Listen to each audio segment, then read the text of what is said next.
الحمدللہ رب العالمین، الصلاۃ والسلام علی سید المرسلین وآلہ الطاہرین واہل بیتہ وصحبہ اجمعین۔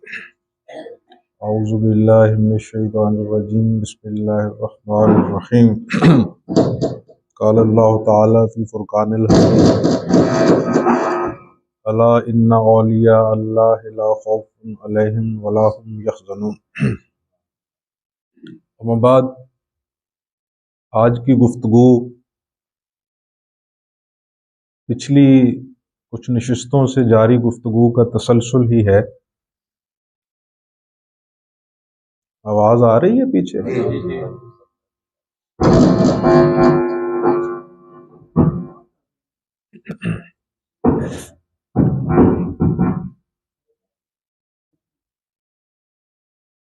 اس آیت کے اندر اولیاء کی صفات کا تذکرہ بیان فرمایا گیا ہے کہ اولیاء کو نہ کوئی خوف ہوتا ہے اور نہ غم۔ خوف مستقبل کا ہوتا ہے اور غم ماضی کا ہوتا ہے۔ اولیاء کی یہ بنیادی طور پہ دو صفات بیان کی گئی ہیں کہ وہ خوف اور غم سے مبرہ ہوتے ہیں،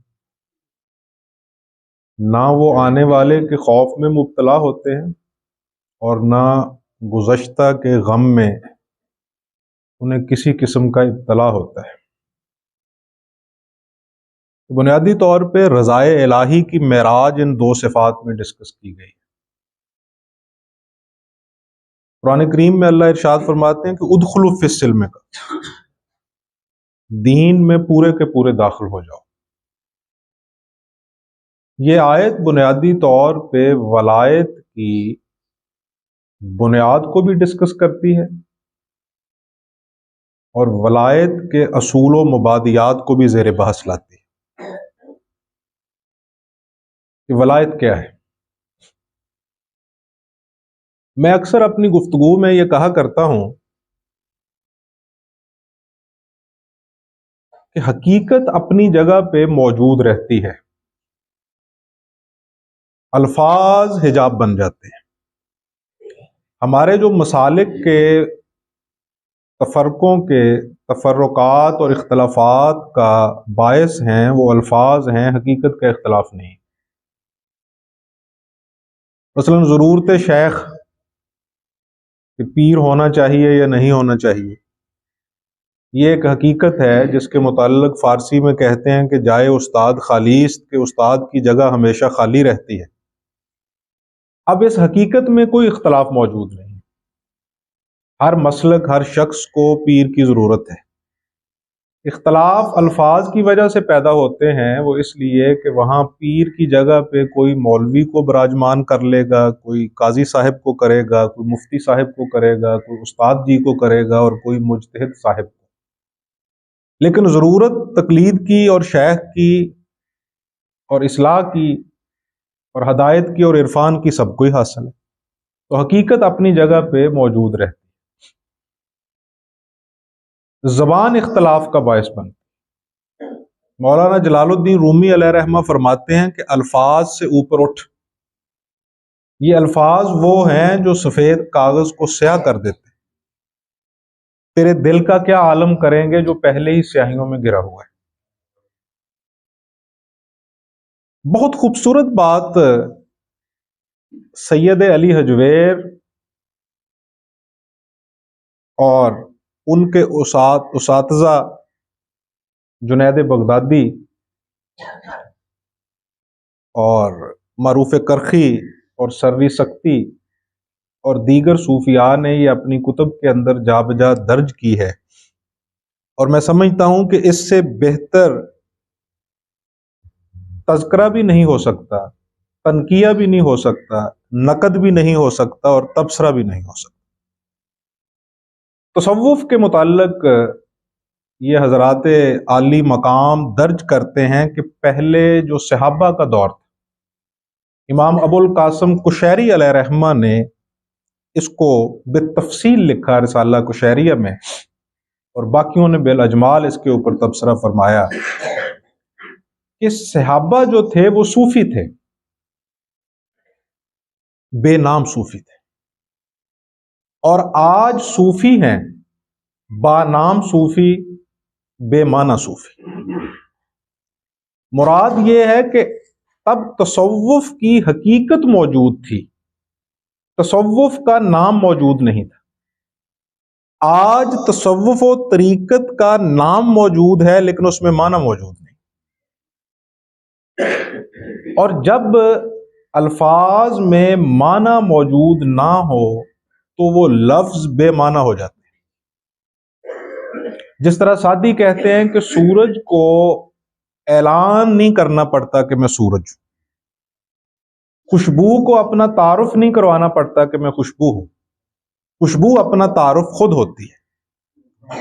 مولا علی المرتضیٰ کرم اللہ وجہ الکریم سے ایک دفعہ ایک گروہ نے پوچھا کہ ہم یمن جا رہے ہیں تبلیغ کی غرض و غایت سے، تو آپ نے فرمایا کہ جاؤ لیکن اپنے اقوال اور الفاظ سے تبلیغ نہ کرنا۔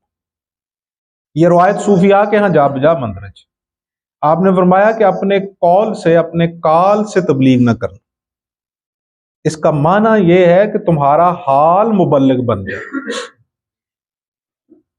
دیکھیے نا، رسول اللہ صلی اللہ علیہ وسلم کی جو حیات طیبہ ہے اس کے اندر یہ جو 40 سال کے بعد اعلان نبوت فرمانا، یہ بے معنی نہیں ہے، یہ اتفاقیہ بھی نہیں ہے۔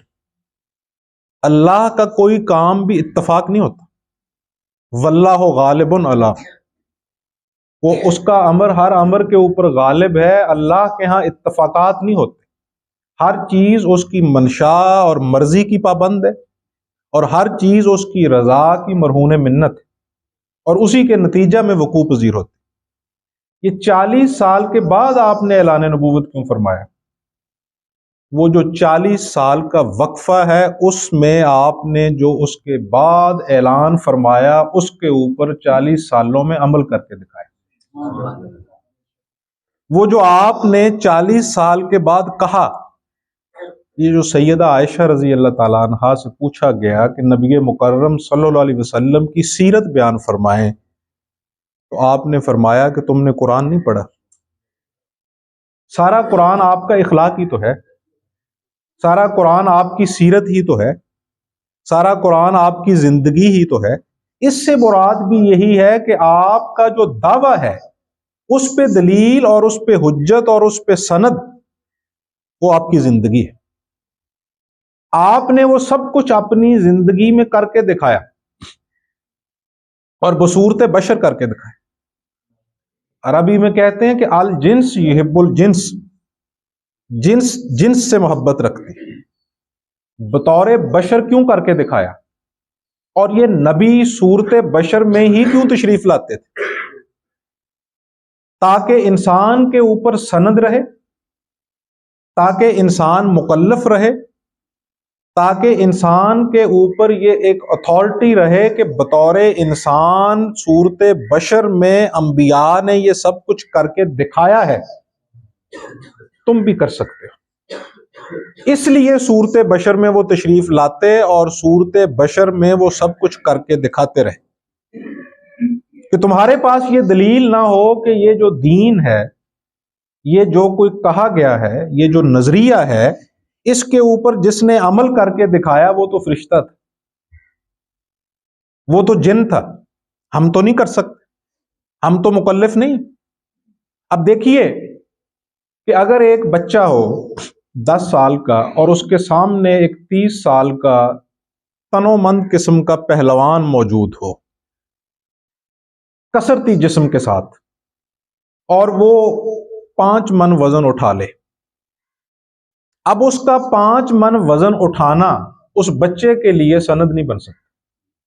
اس کے پاس یہ دلیل موجود ہے کہ میں تو 30 سال کا بھی نہیں ہوں، میرا جسم بعین بھی نہیں ہے، ہمارے درمیان جسم کی کوئی مماثلت بھی موجود نہیں ہے، اس لیے میرے لیے اس کا عمل سند نہیں بن سکتا۔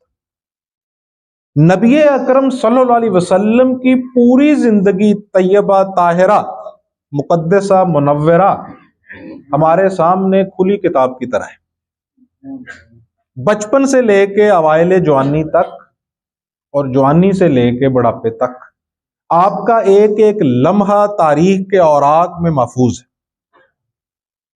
اور آپ نے اپنی زندگی کے ہر پہلو میں بطور مماثلت بشر، میں یہ بہت سوچ سمجھ کے ترکیب استعمال کر رہا ہوں، بشر نہیں کہہ رہا، قرآن نے مثل بشر کہا ہے، قل انما انا بشر مثلکم، اس لیے میں مماثلت کا لفظ بار بار استعمال کر رہا ہوں۔ مثل مجاز کے لیے استعمال ہوتا ہے، حقیقت کے لیے نہیں۔ مثل بشر کر کے وہ عمل آپ نے اس لیے دکھایا کہ انسان کے لیے وہ سند بن جائے کہ تم بھی یہ عمل کرنے کے مکلف ہو، اور تم یہ کر سکتے ہو جس کا تمہیں تکلف فراہم کیا گیا۔ انسان مکلف ہے، اسی لیے تو جزا و سزا ہے، ورنہ یہ جزا و سزا سے مبرہ ہو۔ تو آپ نے فرمایا کہ اپنے کال سے تبلیغ نہ کرنا، اپنے حال سے تبلیغ کرنا۔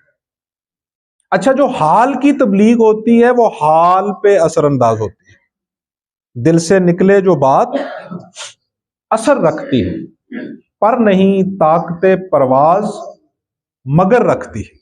اچھا، جو زبان سے بات نکلتی ہے اس کا اثر بھی کال پہ ہوگا، اور جو حال سے کہا جائے گا اس کا اثر بھی حال پہ۔ صوفیاء نے، اولیاء نے، صالحین امت نے دین کے پھیلاؤ کے لیے جو کام کیا وہ علماء ظاہر سے کیوں نہیں ہو رہا؟ اس کی دو وجوہات ہیں۔ پہلی وجہ کہ ان کے پاس قال موجود ہے، حال نہیں ہے، قول موجود ہے، فعل نہیں ہے، قول و فعل میں تضاد بھی موجود ہے، اور دوسری بات ان کے پاس ظرف موجود نہیں۔ جب تک آپ کے پاس ظرف موجود نہیں ہوگا تب تک مظروف بھی وقوع پذیر نہیں ہوگا، اور جب تک آپ کے پاس ظرف موجود نہیں ہوگا لوگ بھی آپ کے قریب نہیں آئیں گے۔ اب کتنی وہ روایات موجود ہیں صحاح ستہ میں اور دیگر کتب احادیث و روایات اور کتب سیر اور تاریخ کے اندر کہ نبی مکرم صلی اللہ علیہ وسلم کی خدمت میں جب گروہ آئے، مدینہ کے قریب کے قبائل حاضر ہو گئے، دیہاتوں کے بدو آپ کی خدمت میں حاضر ہو گئے، اور جس درجہ پہ بھی انہوں نے اسلام کو قبول کرنے کے لیے آمادگی کا اظہار کیا، آپ نے اسی درجہ پہ انہیں قبول کر لیا۔ اگر کسی گروہ نے، کسی قبیلے نے یہ کہا کہ ہم تو صرف 2 نمازیں پڑھیں گے، تو آپ نے فرمایا آ جاؤ۔ اگر کسی نے کہا ہم صرف 3 نمازیں پڑھیں گے، آپ نے فرمایا آ جاؤ۔ اگر کسی نے کہا کہ ہم صرف فرائض ہی انجام دیں گے، تو آپ نے فرمایا آ جاؤ۔ یہ مختلف روایات کا مفہوم میں آپ کے گوش گزار کر رہا ہوں۔ جب صحابہ نے استفسار کیا کہ یا رسول اللہ نمازیں کم ہو گئیں، یا سنن مستحبات اور مستحسنات جو ہیں ان کی چھوٹ ہو گئی، تو آپ نے فرمایا کہ نمازیں کم نہیں ہوئیں، جس اللہ نے انہیں 2 کی توفیق دی ہے وہ 5 کی بھی دے گا۔ یہ ظرف نہیں ہے ان کے پاس جس کی وجہ سے لوگ ان سے دور دوڑتے، جس طرح قرآن کریم نے سرکار دو عالم صلی اللہ علیہ وسلم کی یہ صفت عالیہ کا تذکرہ فرماتے ہوئے کہا کہ اے محبوب صلی اللہ علیہ وسلم، اگر آپ اخلاق عالی پہ فائز نہ ہوتے تو یہ لوگ آپ کو کب کا چھوڑ کے چلے جاتے، دوڑ چکے۔ یہ آپ کے اخلاق عالیہ کا ہی کرشمہ ہے کہ یہ لوگ آپ کے ساتھ وابستہ ہیں۔ انس بن مالک رضی اللہ تعالیٰ عنہ سے زیادہ آپ کا قرب ظاہری طور یا آپ کو قریب سے دیکھنے کا موقع اور کس صحابی کو حاصل ہوا؟ 10 سال تک انس بن مالک روایت کرتے ہیں کہ میں سرکار دو عالم صلی اللہ علیہ وسلم کی خدمت عالیہ میں موجود رہا ہوں، 10 سال تک۔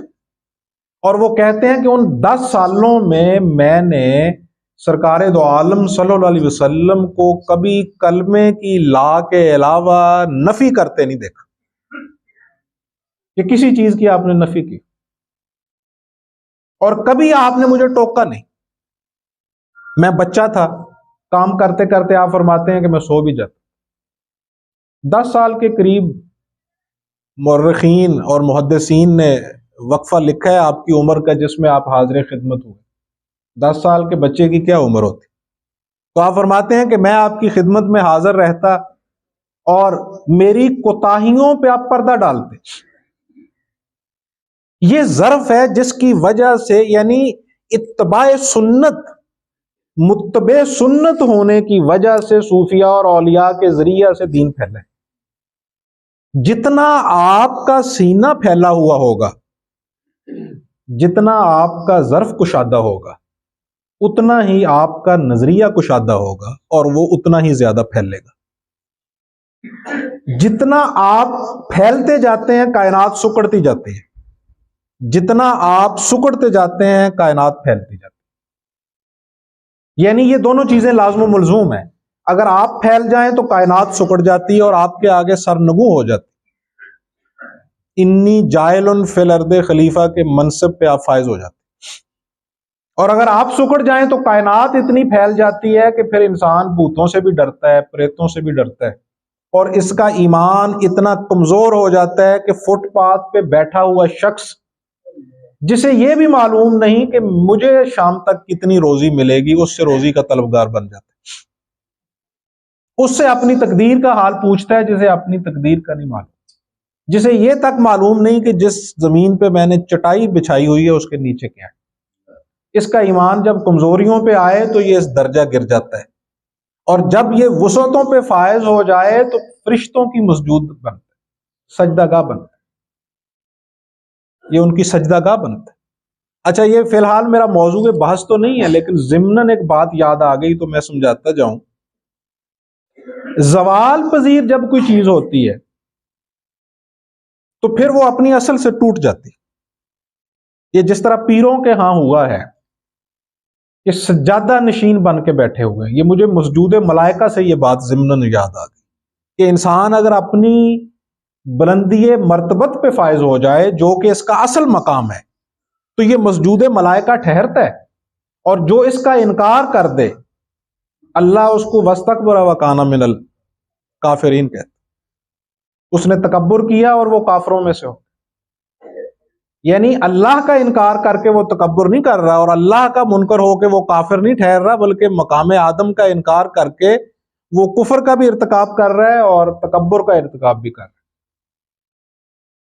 سجادہ نشین، یہ ترکیب سنی ہے؟ جگہ جگہ پہ پیروں نے جو گدیاں بنا کے بیٹھے ہوئے ہیں، درباروں کو بیچ رہے ہیں، قبروں کو فروخت کر رہے ہیں، اپنے بزرگوں کی کمائی کو بیچ رہے ہیں. آپ نے کبھی دیکھا ہوگا کہ جنگل میں شیر مارتا ہے، جنگل میں شیر شکار کرتا ہے، شکار کر کے اس میں سے وہ کچھ کھاتا ہے، اور بچا ہوا شکار جو ہے پھر وہاں پہ وہ لومڑیاں اور گیدڑ اس کے اوپر لپکتے ہیں. یعنی وہ شکار مارا ہوا شیر کا ہوتا ہے. شیر کی جو صفت عالیہ جس کی وجہ سے انسانوں کو بھی شیر کے ساتھ مماثلت بیان کی گئی، جس طرح علی المرتضیٰ کو شیر خدا کہا گیا. کیوں کہا گیا؟ شیر کی بہت ساری صفات ہیں جن میں سے اس کی سب سے معتبر ترین صفت یہ ہے کہ شیر مارا ہوا نہیں کھاتا، مار کے کھاتا ہے. شیر مرا ہوا نہیں کھاتا، خود مارتا ہے. یہی ولی کی بھی شناخت. ولی بھی مارا ہوا نہیں کھاتا، ولی اپنی بال کے سیکتا ہے. وہ جہاں بیٹھتا ہے وہیں آبادی ہو جاتی. وہ خانقاہوں کا بھی محتاج نہیں، وہ درباروں کا بھی محتاج نہیں. وہ جہاں بیٹھتا ہے وہیں دربار لگ جاتا، وہ جہاں بیٹھتا ہے وہیں خانقاہ بن جاتی. وہ آستانوں کا، وہ قبروں کا محتاج نہیں. اور ویسے بھی بڑے درخت کے نیچے کبھی بڑا درخت نہیں پنپ سکتا. بڑے درخت کے نیچے پنیریاں ہوتی ہیں، اور سبزے کے نیچے کبھی سبزہ نہیں ہوتا. کبھی دیکھے سر سبز و شاداب درخت کے نیچے سبزہ ہو، خشکی ہوتی ہے، چراغ تلے اندھیرا ہوتا ہے. یہی وجہ ہے کہ درباروں پہ بھی اندھیرا ہے، روشنیاں ہونے کے باوجود اندھیرا ہے. اب وہ جو سجادہ نشین ہے اسے یہ بھی معلوم نہیں کہ سجادہ نشین کا معنی کیا ہے. یہ سجادہ نشین کا معنی کیا ہے؟ سجادہ کسے کہتے ہیں؟ آپ یہ لفظ سن کے آپ کا ذہن کدھر گیا ہوگا؟ سجادہ، سجدے کرنے کی جگہ، جائے نماز، یعنی سجادہ عربی کی ترکیب ہے، اس کو اگر فارسی میں ہم برتیں گے تو پھر ہوگا جائے نماز۔ جا یہ بھی فارسی کا مرکب ہے اور نماز یہ بھی فارسی کی ترکیب ہے۔ جائے نماز کو عربی میں سجادہ کہیں گے، جس جگہ پہ سجدے کیے گئے اس کو سجادہ کہتے ہیں۔ سجادہ نشین اس جگہ پہ بیٹھنے والا جہاں پہ سجدے کیے گئے۔ اب اس کا معنی یہ ہوا کہ وہ بزرگ جن کی زندگیاں عبادت الہی میں وقف، عبادت الہی میں گزری، وصال الہی اور قرب الہی کی طلب میں گزری، مجاہدات میں گزری، عبادت الہی میں عرفان الہی کے حصول کے لیے گزری، ان کی جگہ پہ بیٹھنے والے کو کہتے ہیں سجادہ نشین۔ یہ ہوتا ہے سجادہ نشین۔ اب دیکھا جائے کہ وہ جو ان کی جگہ پہ بیٹھا ہے، وہ شاہین کی جگہ پہ شاہین بیٹھا ہے یا شاہین کی جگہ پہ کوا بیٹھا ہے، یہ آپ خود دیکھ لیں۔ یہی وجہ ہے کہ کبھی کسی بزرگ کی قبر پہ بزرگ سجادہ نشین نہیں ہوا۔ یہ بہت حیران کن بات ہے جو میں عرض کر رہا ہوں۔ کسی بزرگ کی قبر پہ کوئی بزرگ سجادہ نشین نہیں ہوا۔ یہ تو ہو گیا ہوگا کہ نیک لوگ بیٹھ گئے، کوئی عالم بیٹھ گیا، لیکن جس مرتبے کا وہ بزرگ ہے، جس کی وہ قبر ہے، جس مرتبے کا وہ بزرگ تھا، جس کا وہ مزار ہے، اسی مرتبے کا صاحب عرفان بزرگ سجادہ نشین بن کے اس کی قبر پہ نہیں کبھی بیٹھے۔ اس جملے کو تاریخی پس منظر میں بھی میں تھوڑا سا کھولنا چاہوں گا۔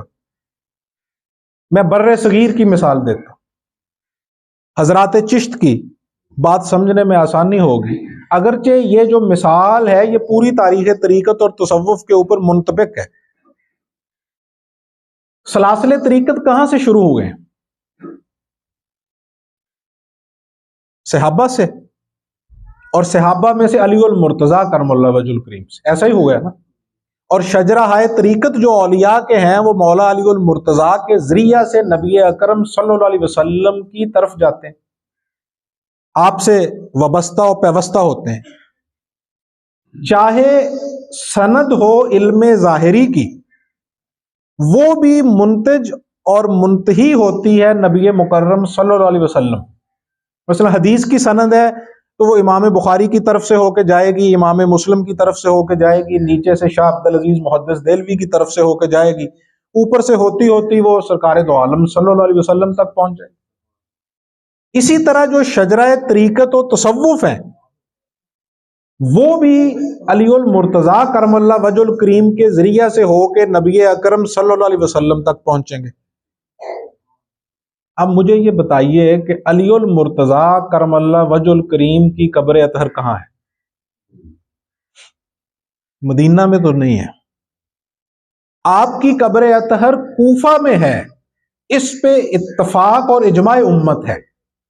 کوفہ میں کہاں ہے اس پہ اختلاف ہے۔ بات سمجھ آ رہی؟ یعنی آپ کی قبر اطہر جو ہے وہ کوفہ میں ہے، اس پہ اجماع امت ہے۔ کوفہ میں کہاں ہے اس پہ اختلاف ہے۔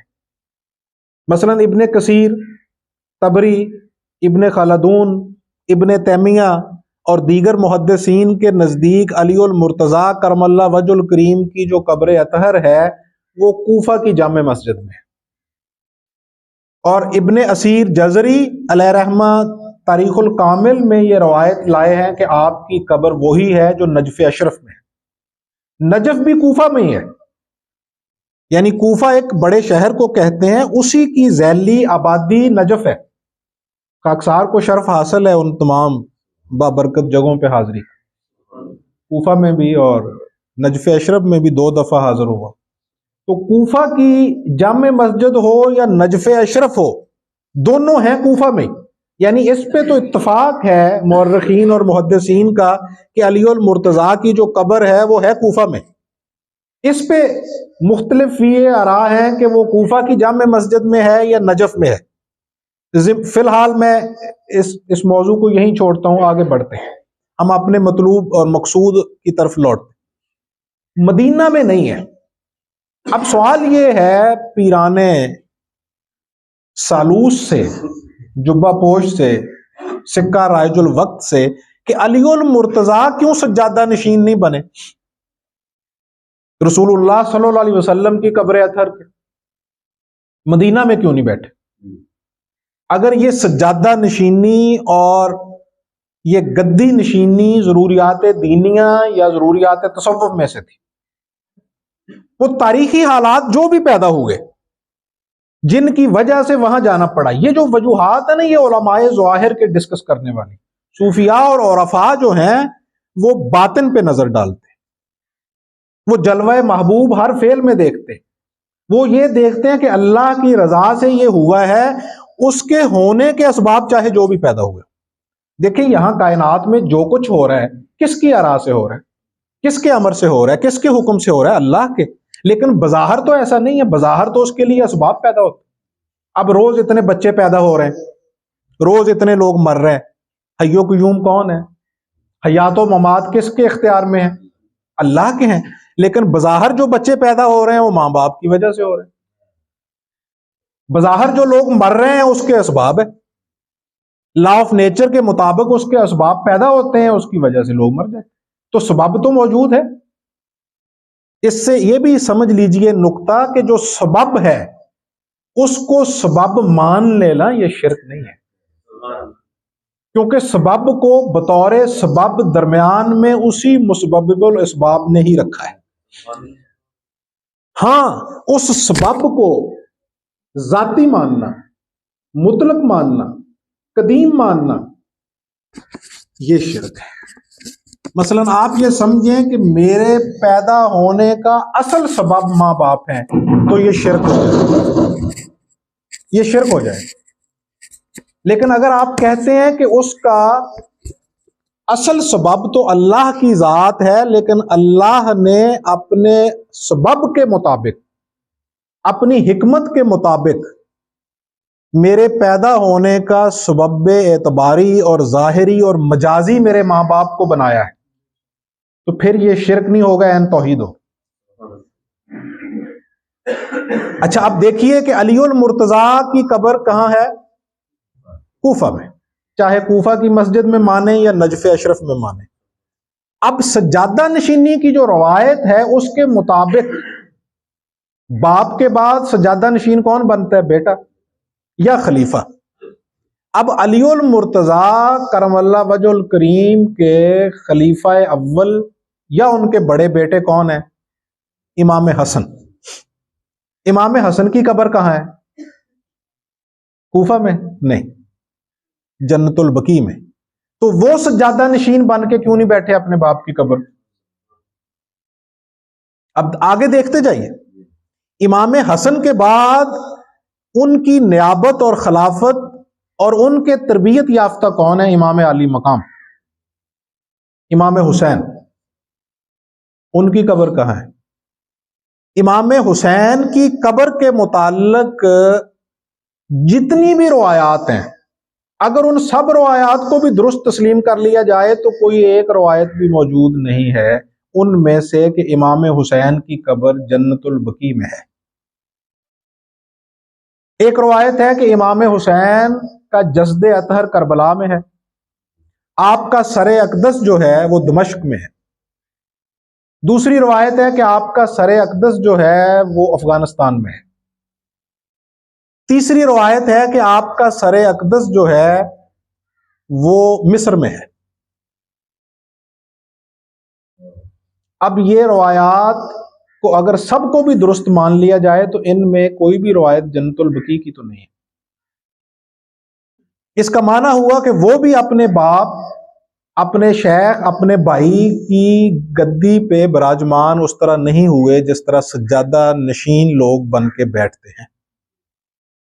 یہ اوپر سے میں نے تماثیل بیان کر دی، نیچے آ جائیں۔ حضرات چشت سلسلہ چشتیہ کے سرخیل ہیں، اور یہ وہ لوگ نہیں ہیں کہ جنہوں نے صرف سلسلہ چشتیہ کی ترویج کی، بلکہ ان لوگوں نے اسلام کی ترویج کی، دین کو پھیلایا، اور بر صغیر میں اسلام صوفیاء اور اولیاء ساحلین کی کاوش اور کوشش سے پھیل رہا ہے۔ اس پہ سب کا اتفاق ہے۔ اب وہ کتنا پھیل رہا ہے اس پہ اختلاف ہو سکتا ہے کہ اگر کسی نے مبالغہ کرتے ہوئے خطیب نے کہہ دیا 90 لاکھ تو یہ ہنسا جو ہے یہ تو قابل گرفت ہو سکتا ہے، لیکن اس پہ اختلاف نہیں ہے کہ پھیلا تو صوفیاء کی کاوش سے ہے، اس میں تو اختلاف نہیں ہے۔ خواجہ معین الدین اجمیری علیہ رحمہ چشتیہ سلسلے کے سرخیل ہیں جو بر صغیر میں تشریف لائے، اجمیر میں۔ خواجہ معین الدین اجمیری کے جو سب سے بڑے خلیفہ ہیں وہ خواجہ قطب الدین بختیار کاکی ہیں۔ خواجہ قطب الدین بختیار کاکی اپنے شیخ کی قبر پہ سجادہ نشین بن کے نہیں بیٹھے۔ خواجہ قطب الدین بختیار کاکی کی قبر اجمیر میں نہیں ہے۔ خواجہ قطب الدین بختیار کاکی علیہ رحمہ کے سب سے بڑے خلیفہ بابا فرید الدین علیہ رحمہ ہے۔ آپ سب جانتے ہیں کہ بابا فرید الدین گنج شکر علیہ رحمہ کی قبر بھی اجمیر میں نہیں ہے، ان کی قبر جو ہے وہ اجودن میں ہے، جو آپ کی برکت کی وجہ سے پاک پتن کہلایا۔ پہلے اس کا نام اجودن تھا، آپ کی نسبت اور آپ کے شرف اور آپ کے وہاں تشریف فرما ہونے کی وجہ سے اس کو پاک پتن کہا گیا۔ آپ کی قبر وہاں، آپ کیوں اپنے شیخ کی قبر پہ سجادہ نشین بن کے نہیں بیٹھے؟ بابا فرید الدین علیہ رحمہ کے سب سے معروف اور بڑے خلیفہ دو ہیں، اور بھی ہیں، لیکن ان میں سے معروف دو ہیں جن سے زیادہ تر چشتی سلسلہ کی بڑی شاخیں پھیلی، چشتی صابری اور چشتی نظامی۔ خواجہ نظام الدین اولیاء علیہ رحمہ اور حضرت علاؤ الدین صابر کلیری علیہ رحمہ۔ علاؤ الدین صابر کلیری علیہ رحمہ کی قبر کلیر میں ہے، وہ بھی پاک پتن نہیں ہے، بہت دور ہے اس سے۔ آج کی تقسیم کے حساب سے وہ ہندوستان میں ہے۔ اور خواجہ نظام الدین اولیاء کی قبر دلی میں ہے۔ آپ سب جانتے ہیں کہ وہ ہندوستان کا دارالحکومت ہے، وہ بھی پاکستان میں نہیں، اور وہ دونوں موجود نہیں اجودن میں۔ یعنی یہ جو سجادہ نشینی کی روایت ہے یہ صوفیاء کے ہاں نہیں ہے۔ صوفیاء کے ہاں جب کسی شخص کی تربیت ہو جائے تو اس تربیت کے فیض کو دوسروں تک پہنچانے کے لیے اسے پھیلا دیا جاتا ہے۔ آپ دیکھیے کہ درخت کا پھل جب پکتا ہے تو وہ درخت سے الگ ہو جاتا ہے۔ کبھی آپ نے دیکھا ہے کہ پکا ہوا پھل درخت کے ساتھ ہو، یا اس کو مالی خود توڑ دیتا ہے اور یا پک کے وہ خود گر جاتا ہے، درخت کے ساتھ نہیں لگا رہتا، کیونکہ درخت کے نیچے درخت نہیں پنپ سکتا، درخت کے نیچے پنیری ہوتی ہے۔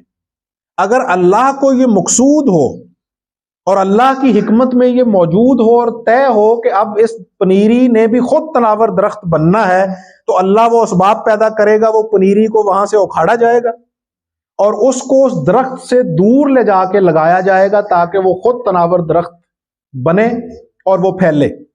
گزرے جدر جدر سے وہ پلٹے ہوئے نقاب ایک نور کی لکیر سی کھنچتی چلی گئی۔ وہ پھر فیض جو ہے اس کے پھیلاؤ کے لیے یہ ضروری ہے کہ وہ پھیل جائے، اور سجادہ نشینی کے لیے بیٹا ہونا بھی شرط نہیں ہے، سجادہ نشینی کے لیے اہلیت اور قابلیت شرط ہے۔ اگر بیٹے میں پائی جائے تو ٹھیک ہے، اور اگر بیٹے میں نہ پائی جائے تو قرآن سیدنا نوح علیہ السلام کے بیٹے کو بھی فرماتا ہے کہ یہ تیرے اہل میں سے نہیں ہے۔ اور اگر وہ دوسرے میں پائی جائے تو خندق کھودی جا رہی تھی، کچھ صحابہ جو مؤلفۃ القلوب میں تھے، طلقاء میں تھے، کچھ مدینہ سے تھے، مدینہ کے قریب سے تھے، وہ سلمان فارسی پہ طنز کر رہے تھے، پوچھ رہے تھے کہ سلمان تیرے باپ کا نام کیا ہے؟ میرا باپ تو فلاں ہے، میں فلاں قبیلے سے ہوں، تیرا قبیلہ کون سے؟ اور دوسری بات یہ تھی کہ حضرت سلمان فارسی رضی اللہ تعالیٰ عنہ عربی بولتے ہوئے تھوڑا سا توقف کرتے تھے، کیونکہ آپ کی زبان عربی مادری نہیں تھی، آپ کی زبان فارسی تھی۔ عربی آپ کو آتی تھی، عبرانی بھی آتی تھی، کئی زبانیں آتی تھیں، لیکن چونکہ عربی آپ کی مادری زبان نہیں تھی اس لیے تکلفانہ بولتے تھے، توقف کرتے تھے۔ تو صحابہ کہتے تھے سلمان تم ہم میں سے نہیں ہو، تو ساڑھے چو نہیں ہے، تمہاری زبان عربی نہیں ہو، تم عرب نہیں ہو، تم ہم سے باہر کے ہو، تمہارا قبیلہ کون سا ہے؟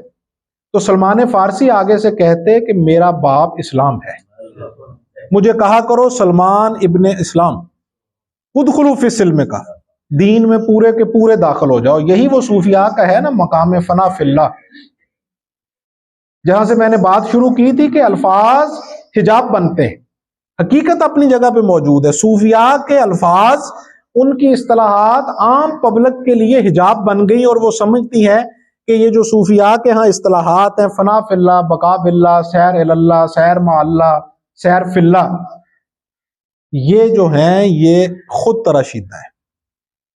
احباب گرامی، یہ خود تراشیدہ نہیں، یہ کتاب و سنت سے مستنبط ہیں، قرآن و حدیث سے ماخوذ ہیں، صرف الفاظ حجاب بن گئے۔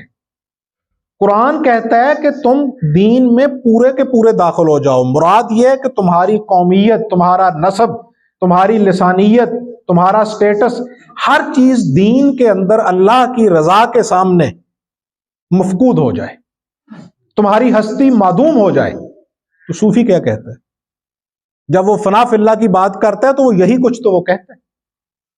شیخ عبد القادر جیلانی علیہ رحمہ سے جب پوچھا گیا کہ ولایت کسے کہتے ہیں، ولی کسے کہتے ہیں، تو آپ نے فرمایا جو میزاب تقدیر کے نیچے پرسکون ہو کے سو جائے، میزاب پر نالے کو کہتے ہیں۔ اللہ کی تقدیر کے سامنے، یعنی اللہ کی رضا کے سامنے جو سرنڈر کر دے وہ ولی ہے۔ جہاں سے میں نے بات شروع کی تھی نا کہ اسے خوف بھی نہیں ہوتا، غم بھی نہیں ہوتا، ہمارا خوف اور غم اللہ کی رضا کے ساتھ راضی نہ ہونے کی وجہ سے، ہمارا سارا اضطراب، ہمارا قلق، ہمارا انتشار ذہنی، ہمارا ہیجان، وہ فقط اس لیے ہے کہ ہم اللہ کی رضا پہ راضی نہیں ہوتے۔ اللہ کی رضا پہ راضی ہو کے دیکھیں آپ پرسکون ہو جائیں گے۔ اللہ کی رضا پہ راضی ہونے کو ولایت کہتے ہیں، اور یہ جو رضی اللہ ہم صحابہ کو کہتے ہیں یہ بھی اسی لیے کہتے ہیں کہ وہ اللہ کی رضا پہ راضی ہوئے اور اللہ ان سے راضی ہو گئے۔ تو جب وہ صحابہ نے کہا کہ آپ ہم میں سے نہیں ہیں تو تب سرکار دو عالم صلی اللہ علیہ وسلم مسکرائے اور آپ نے فرمایا سلمان ہم میں سے ہے، یہ ہمارے اہل بیت میں سے۔ اب وہ کوئی نااہل ہو تو بیٹا بھی ہو، نااہل ہو تو رشتہ دار بھی ہو تو ابو لہب بن جاتا ہے، اور اہل ہو تو فارس کا رہنے والا سلمان اہل بیت میں سے ہو۔ تو سجادہ نشینی وغیرہ کچھ نہیں ہے۔